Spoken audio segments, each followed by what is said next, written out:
The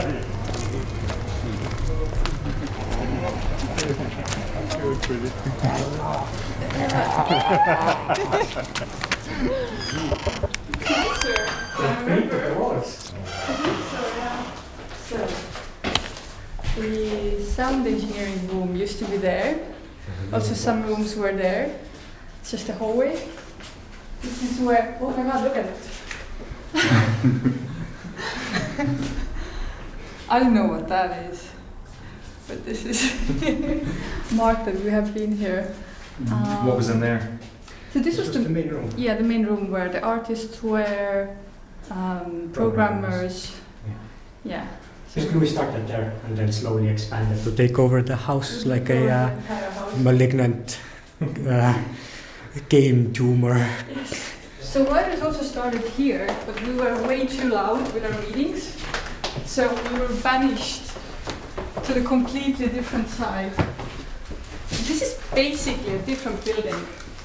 They've like been built together, but it's actually a completely different building. So, this is the actual like commons area of the studio, where people like smoked and drank coffee and stuff like that.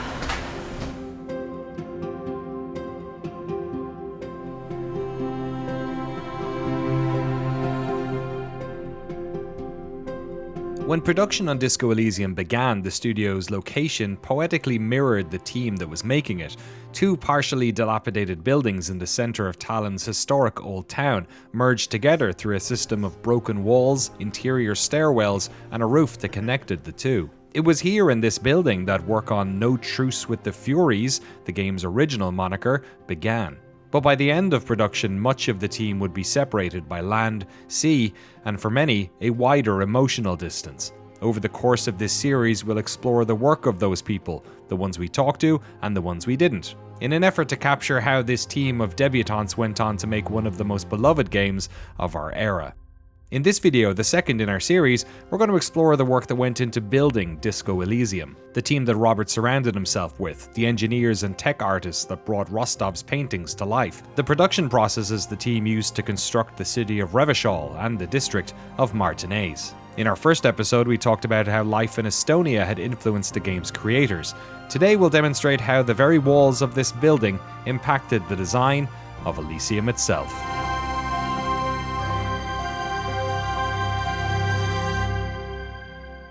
The office was the first thing we did. Like I think after the pitch document, where the concept art kind of came together.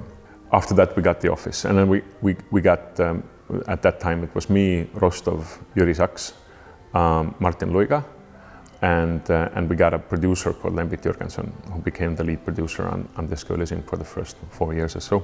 And he lived in this hippie commune place, and I'd always, when I was visiting him, which I did a lot because it was a cool place to visit, there was this large area there that was used as a gallery or like an art gallery that later turned into the studio premises. And I always thought that would be a very cool place to do something in. And he kind of took it upon himself to build us this physical space. So that was kind of Lembit's first gift to the production. You know, he got like IKEA stuff from Helsinki at that time. Still didn't have IKEA in Tallinn. You know, we put the tables down and everything. It just looked really cozy and then inspiring and nice. So we had this fortress now, like that we could. Our pillow fort was up, so to say. And then yeah, there we kind of even before we actually waiting for the miracle of investment, we basically developed the entire concept for it. And then a lot of the quest lines, and then also the story for the cryptozoologists and the hanged man and all of this. That was just one of the 40 ideas for cases that you could, like murder mysteries, you could undertake as this police officer, basically. That was the first people who were in the team, and then I think Siim Raidma came along, the big technical wizard on Disco Elysium. So already before it, just for almost no money, we'd been able to build a little visual prototype where like light was moving around and we had this painterly background, so it looked really promising, I think. And then Rostov and Siim kind of formed this dream team of pre-rendered isometric graphics. It wasn't as much as a hiring process as a, hey, there's some friends I know making a video game. Do you want to join in? I was the first person ever to have touched a games engine in the Dome Studio history. Pretty much the first day I come into the studio, I get presented with, check out this rad new game. It looks amazing and we want to look better than this game. And the game was Pillars of Eternity. I figured that stuff out with Siim Raidma. He's like the technical artist. The Obsidian guys were just doing their great comeback game, Pillars of Eternity. But basically we saw how they made the modern isometric game there. You render out these render passes of height maps and normal maps, and then you can use this to do the lighting and stuff. And then we were like, we should steal that. I think it just launched on Kickstarter and it had a bunch of like backer updates.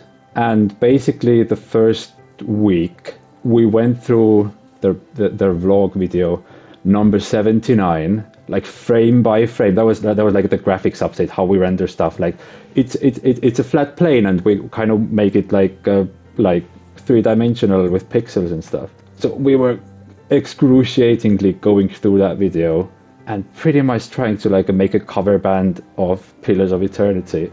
Having a flat world and 3D characters and doing like all the lighting is basically in shaders with some dynamic lights thrown in. I think we got most of it very early on. I had an absolutely great time trying to figure this thing out, like a puzzle box. Then we got at the time 3D modeler, later marketing director Mick Metsnit. And then after a while, it became clear that he's just like a perfect guy to run the marketing side of things. And then I went to a programmer called Jaagup Pirve, who we called Irv, who's like a really respected guy in the Estonian kind of nerd scene. And then he was the moderator or like forum lord of a place called Dragon.de, and he's was at the time he was like a professor of coding at the Tallinn Technical University. I knew we were going somewhere if we get him on board, because he knows a lot of technical personnel. And then later I've got a really good programmer called Markus Rondo. I think I was like hired as a systems designer because of my Dungeons and Dragons background. That's how I got to know Robert. There was this initial meeting, which I called the pigeon shit meeting, because it was held in their studio in the attic. We sat down on some couches there, and it was like it was completely weird. but they said that they were in the middle of like financing a game, and they would start soon. They have some green lights, and it was really strange. You could feel the craziness of it all. Here you can see spooky mannequins. Must have element of every half abandoned house. Like some kind of PC that just says "just do it."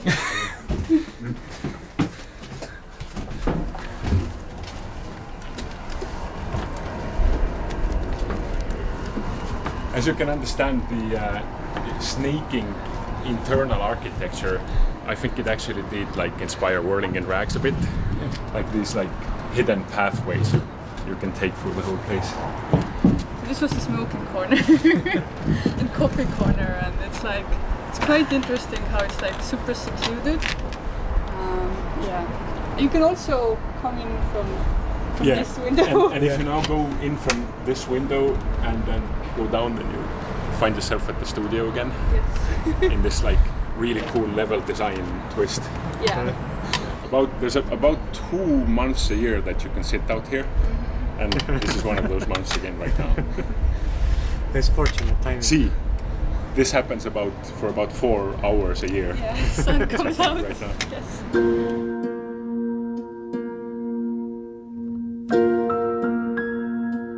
The Disco Elysium team was slowly forming, with the help of talented programmers eager to test themselves in the world of games development. But this team was far from built. Disco Elysium was a game with story at its heart, but Robert's singular perspective could only add so much. And so, to pump blood around the body of this Frankenstein-like creation, he would have to surround himself with a cabal of talented writers.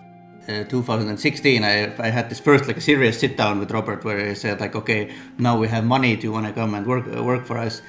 And then in the end of 2016, in October, I had just come back from a vacation in the BMW junkyard that I was working on, scrapyard. And Lemps, our producer, called and said, hey, like, do you want to come write a game with us?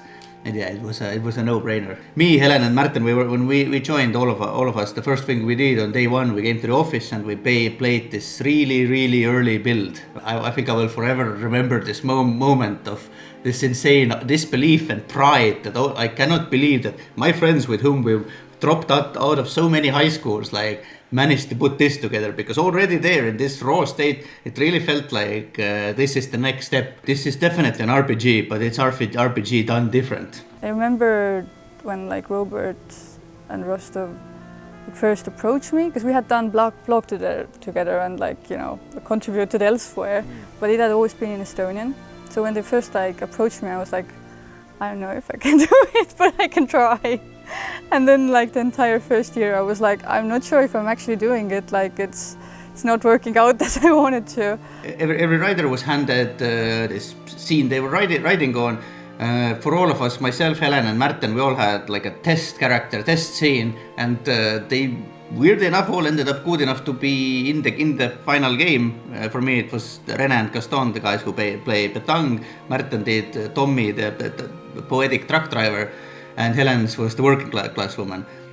I think like maybe like 9, 10, 11-ish, if I remember correctly. Several people had been there for at least 6 to 9 months. The notable name Martin Luiga, who has been related to this project thing, as I remember, as I was told at the time, some type of a conflict or misunderstanding had happened between him and Robert Kurwitz over the summer, and I think basically like I think Luiga just absconded with the work laptop and just never came to work again.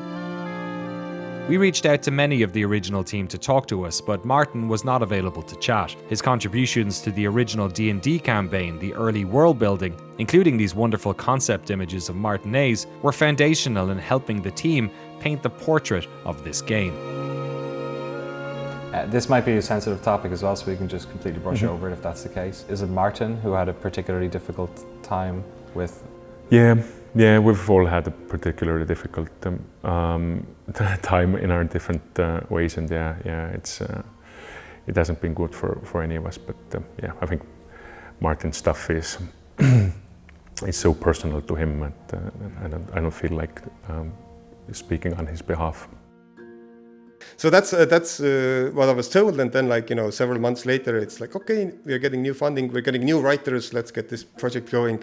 But yeah, I think it was like 10-ish people, the programmers who were there before me, some, you know, artists and a couple of other folks.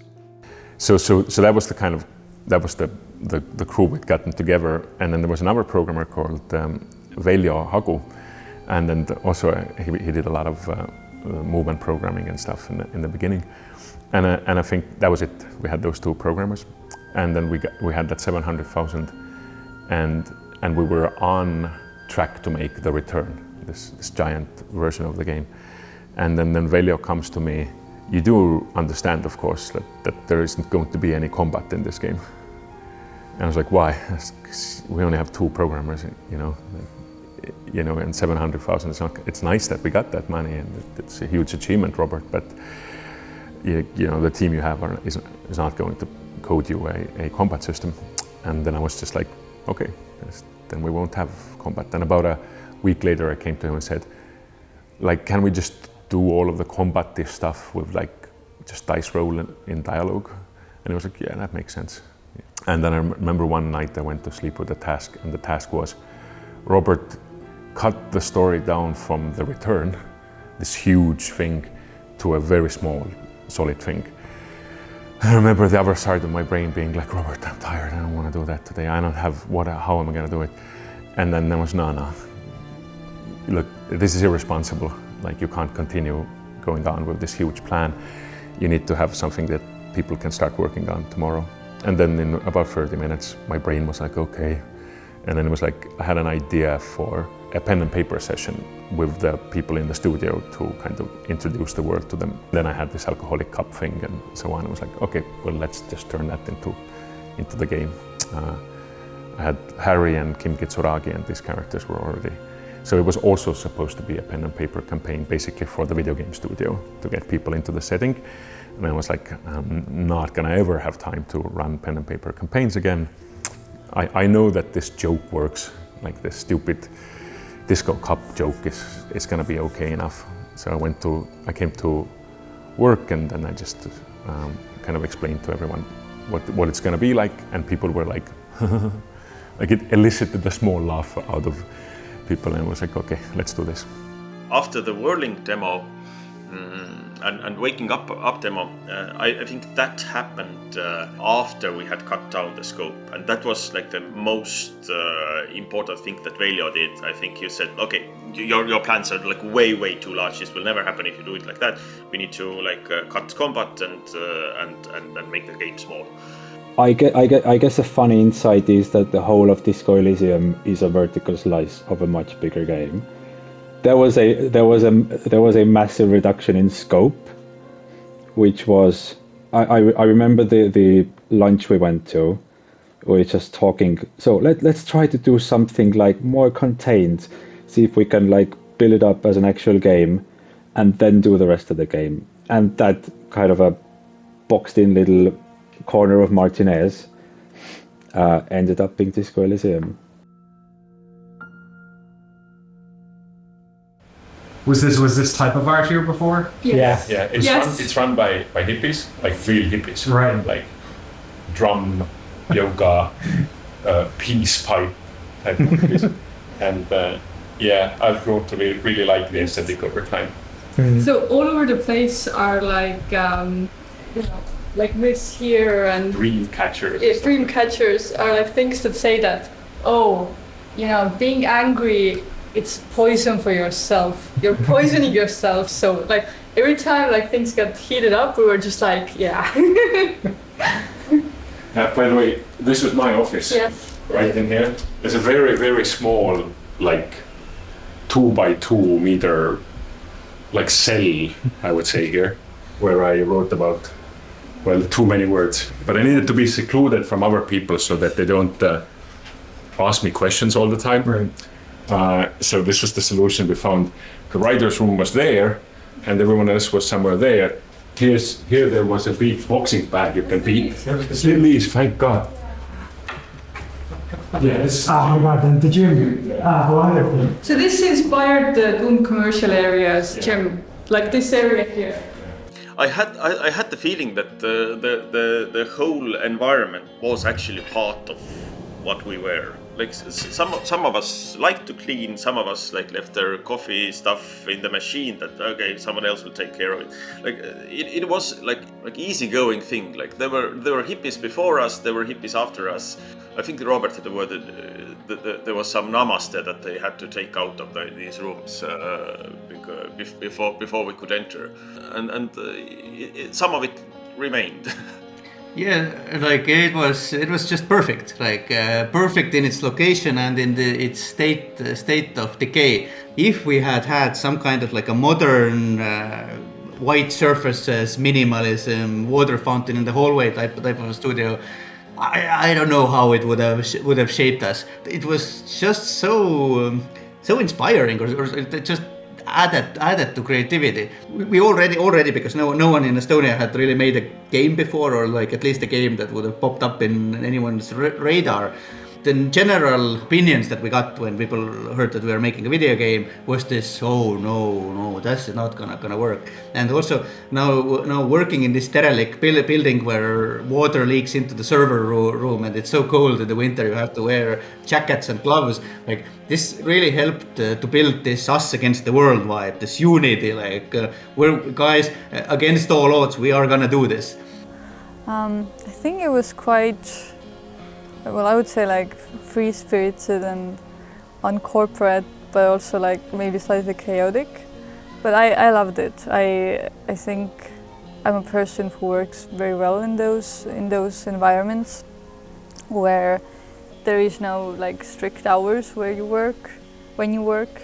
You know, we came to the studio at 11 a.m., which is like super late for every other place.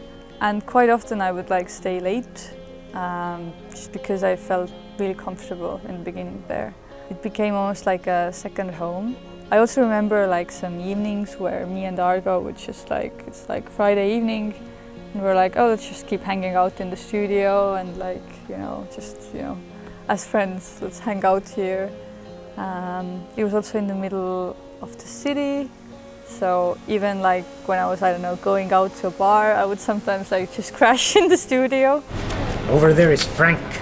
That is the cafe slash restaurant, bar, bistrorant, where I sketched and painted the skill portraits. I was kind of the technical right-hand man for Rostov. Like literally, I was like next to him. Rostov is an incredibly technical artist. Well, not a technical artist, but like he's a massive nerd. Like he's been like modding games and doing stuff in Blender for ages. And so he's not just a painter who paints with actual oil paints, but he's like technically very, very savvy. So in the beginning he was doing a lot of modeling as well, like level layouts and stuff in Blender. So communication is super easy and everything gets done really quickly. I think that for the first year, like occasionally people would come to the office and say, holy crap, we're making a computer game. Like it was like, we're actually doing this. I can't believe it. Like, and this was like, everyone had that vibe of okay, this is real. and while the house was slowly crumbling, I remember like there's this furnace which has stuff written on it. That furnace was an actual furnace because we lacked a whiteboard, and I said, hey, we could use that furnace as a whiteboard, and then like it made into the Doom commercial space. So there was some self-placement, I guess, from the studio. There was the video game studio that we had in the same building. There was a bookstore. There was a tattoo shop, and also previously there had been like, you know, an art gallery, like so many different things. And at the same time, the house itself, our studio, was almost like this labyrinth, this mystery. So we wanted to put that into the game, and this is what inspired the Doom commercial area. Like in the old studio, we basically had 3 rooms. There was the artist room, there was the programmer's room, and the writer's room. I'm not really sure if it's a good or a bad thing, because it kind of siloed the communication. It didn't silo, but it slowed communication between the teams, but it kind of also created a safe space. For example, for the programmers to get angry about a systems thing that Robert came up with, and then like build up enough of like motivation to go and confront him about it. Studio architecture has a role to play in team dynamics. The writer's room had this only one layer windows with a couple of cracks in it, so it was really freezing when it was like minus 18 outside. So what we did was we used silicone and duct tape to basically airproof these windows as much as we possibly could. But still, it wasn't enough. So eventually, we brought in a gas burner to heat the writer's room. And I remember this one time when it was me, Helen, and Cosmos. We were in the writer's room. We left Cosmos to work on something and went across the street, not to the strip club, but next to it was a new age shop. We went to get some dream catchers or some shit like that. We were gone for like 45 minutes. And when we get back, the gas burner had burned out so much oxygen that Cosmos was on this kind of not fully conscious anymore. Like I think if we had been like half an hour more, we wouldn't have Cosmos. Like this is the kind of level of decrepitude building was in. I think Lembit, he was the producer person. He took care of the environment. He made this very random space into a random but somewhat orderly thing. No task was like below him. A toilet got clogged, he dealt with it. He managed like all the infrastructure without like anything. I get paid, I'm fine. He was really like a great guy on that. We definitely worked a lot. I didn't mind it in the beginning because I felt like I had such a huge learning curve with learning to write in English, learning to write video games, that it just like felt justified. There was also this entire idea that, once we finish the game and if it does well, there will be like bonuses or like, the shares will be shared with anyone, shares of the company. So it felt like we were working towards a goal. I think I definitely see the Tallinn studio times almost like this kind of, mythical childhood. And maybe I see it like, maybe I over-idolize it. Like, it tends to happen with the past. But I definitely was happy then. These places that always gets wiped out, one moment you come and then there's a hole in the ground. Right. Or like there's been a change of guard and the hippies are out and now it's all just like white, millennial white, or like a hotel has been attempted there or something. So it's really, really good that you got to record it while it is still here. So many other places have been like wiped out and bulldozed over and new buildings built. And it's so important for the game to kind of. Yeah. Because I think only like one journalist has been here. I don't remember for what magazine, but there were some photos taken. So this was even before the release. And this was an amateur journalist from RPG Codex. The first, the first piece of press or the first story ever made about Disco Elysium was made by RPG Codex. They were very encouraging. I think in the first 2 years, 3 years when we made the game, there was a topic about Disco Elysium there, and it gave us the kind of minimum feedback required for you to feel that there's an audience. And then they were the first people who reacted to the idea of the speaking skills, as in, wow, that's a cool idea. And it really, really encouraged us. The entire church Speed Freaks sequence took me about 3 weeks to write. So everything you do out there with all the tent discussions and SL and so on. So the church was the vertical size of the game that we did first, and then we did the beginning of the game as a kind of, to sell it to investors and then prove that it's going to work, and for journalists and publicists.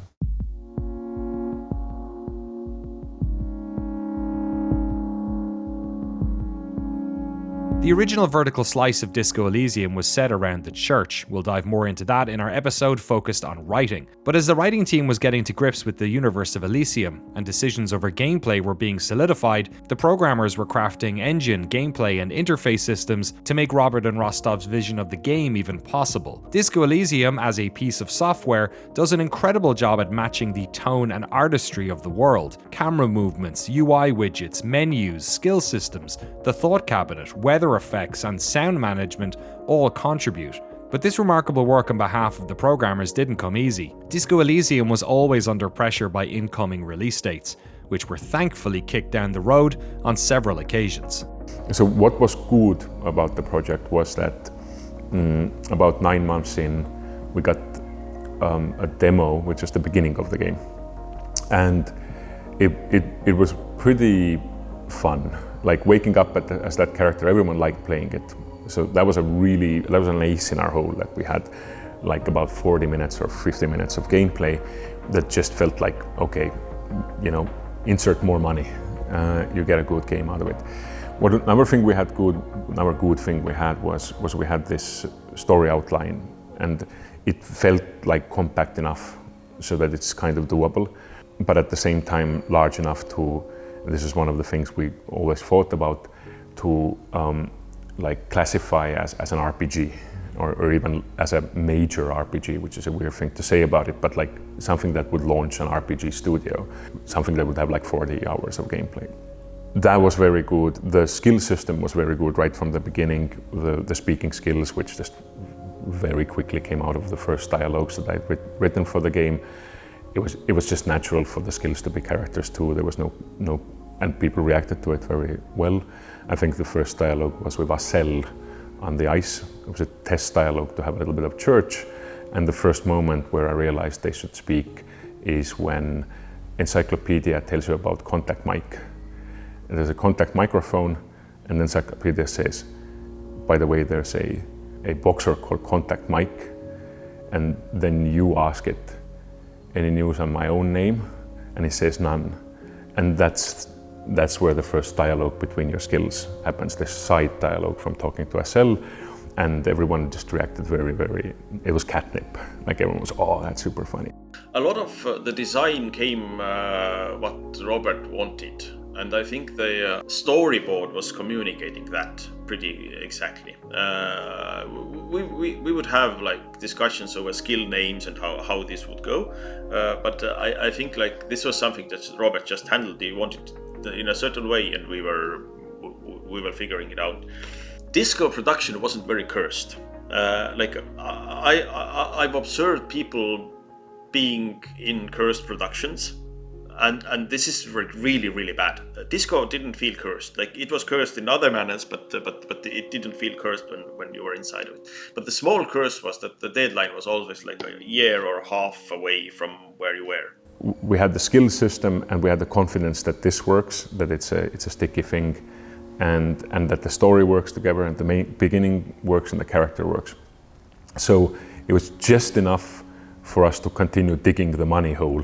And the money hole was just getting deeper and deeper all the time. So the bad thing about the production was that we just ran out of money every 9 months, and then we just told you have to release at that time, and then we never had anything. That was, it would have been a disaster and a catastrophe and a tragedy if we would have had to release it. Then it was clear for everyone, and the shape everything was in was always very bad. The game was always in a bad state. It was a drowning man, the unfinished dialogues, and like you've seen games we hadn't made any before, so I was kind of shocked at how like a work in progress video game is one of the ugliest works in progress in all of existence.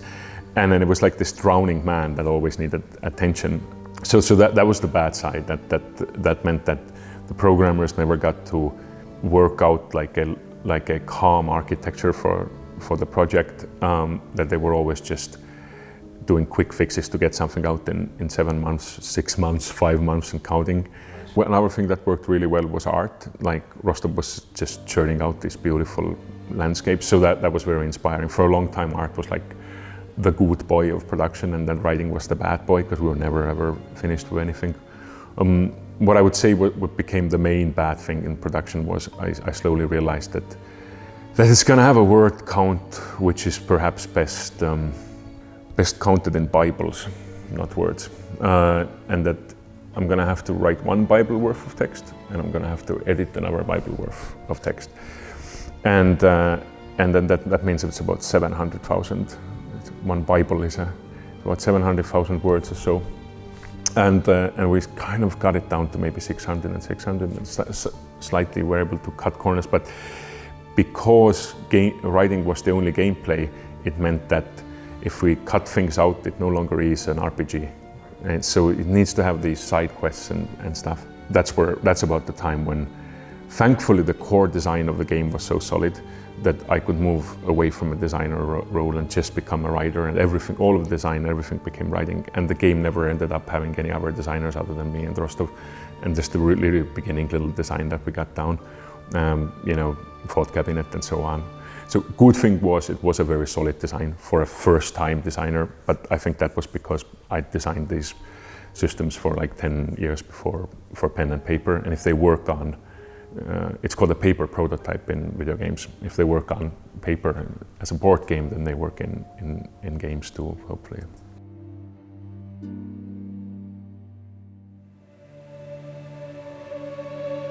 As Siim mentioned to us earlier, the team was largely split into 3 rooms for much of the original development of Disco Elysium, and in the next 3 episodes we will focus on those 3 rooms. First, the writing team, the work of Robert, Helen, Argo and Martin, who you've met, and many others we've not mentioned yet up until this point. Then we move on to art, the work done by Alexander Rostov, Kaspar Tamsalu, Siim Reitma and other artists and animators to bring this world to life. And finally, we'll talk about the final push to complete the game, the engineers who worked to finish the team's first game, and what happened when the team split apart in the months leading up to and after launch. As ever, early access patrons can watch this right now over on the Noclip Patreon. And all of our patrons can watch this wonderful bonus scene where the team opens up a suitcase full of art made by fans in China.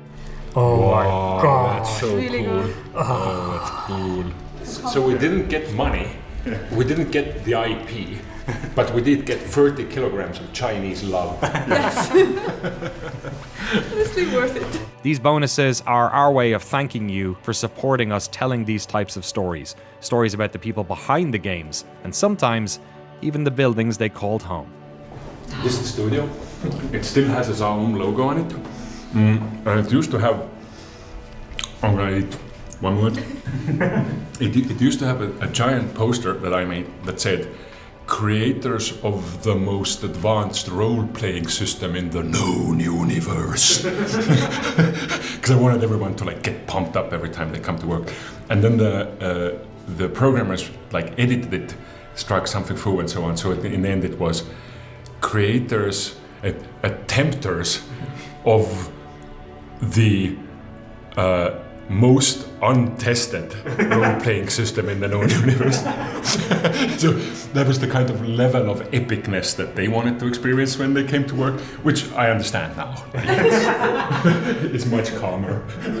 I also prefer it.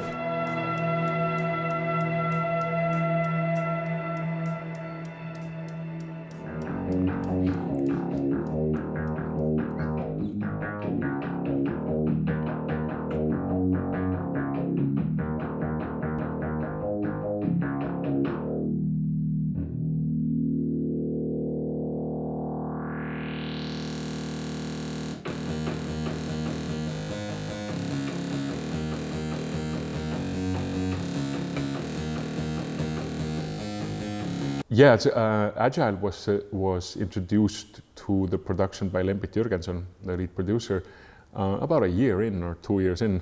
He brought like a Scrum Master who told us how to do it, how to be Silicon Valley people, and then we just adopted it. And yeah, we made it our own. You know, it worked. It was not as punk or chaotic as would befit the legend, because it wouldn't have come together at all. So yeah, thanks for Lembit for teaching us Scrum. We really just threw a ball. We had the Agile ball, we had the Scrum ball that we held on to, and then we said our magic Scrum words and so on. I liked the ball. I liked holding on to the soft ball. We had a really cute Scrum ball.